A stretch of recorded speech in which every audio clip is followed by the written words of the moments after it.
Jonathan Watt with the Tara Group International. We hope you're enjoying our content, and if you are, please press the like button and subscribe to our channel. We're doing a church history series and have been looking recently at the history of Advent. And today specifically, I wanted to just talk a little bit about Advent hymns, songs that have shaped Christian worship, particularly at this season of the year. You know, as the days grow shorter and the world leans into winter's quiet darkness, churches across the globe begin singing hymns that involve longing and prophecy and hope. And these are the hymns of Advent, the season that marks the 4 weeks leading up to Christmas. Now, unlike Christmas carols, which overflow with rejoicing at Christ's birth, Advent hymns dwell in a kind of an in-between space of the Christian story, echoing the ache of a world waiting for full redemption and the cry of generations longing for the Messiah to complete this work that he has begun.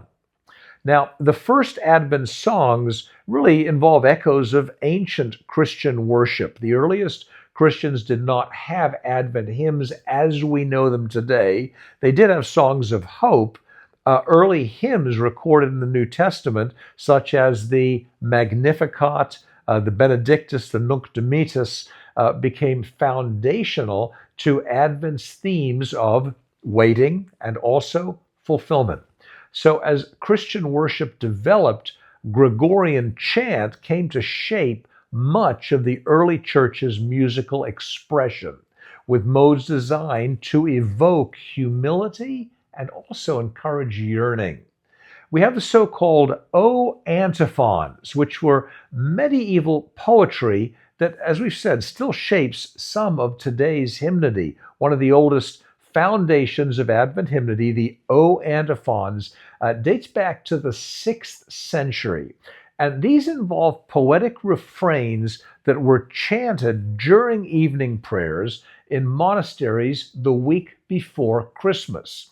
And each antiphon begins with the O, the address, of course, to someone, and invoked a biblical title for Christ. So, for example, there was O wisdom, O Lord, O root of Jesse, O key of David, and more like these. They became the basis for a beloved and very well-known hymn today, O come, Emmanuel. And you perhaps are familiar with that song. O come, Emmanuel really is kind of the anthem of Advent. It's very, very well known. It originally emerged from the medieval monastic chant and remains the most recognizable Advent song today, derived, as we've noted, from the O antiphons.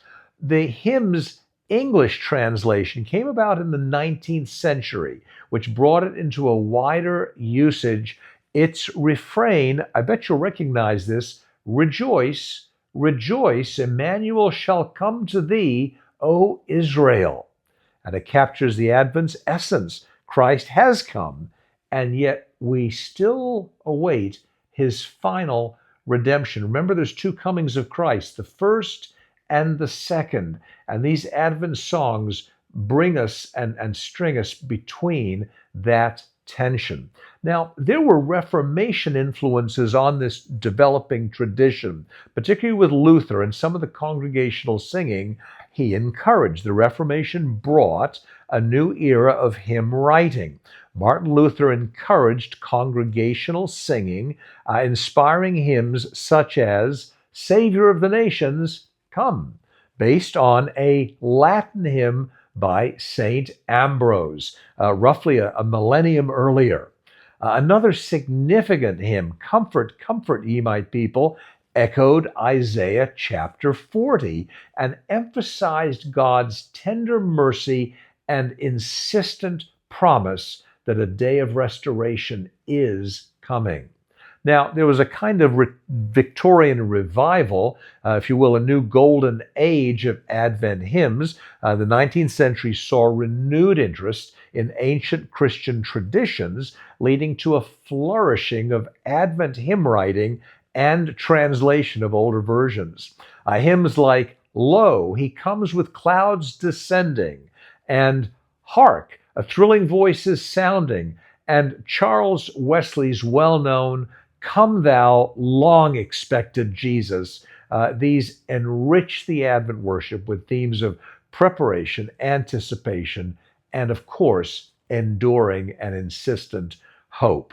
So, modern Advent hymns are really new voices given to an ancient season. Contemporary Christian musicians continue to write and revise Advent hymns, weaving themes of redemption, light, and Christ's coming kingdom into modern melodies, and these reflect the already but not yet tension of the Christian faith. Christ has already come with the first coming, but we are still awaiting the second coming and the full renewal of the creation.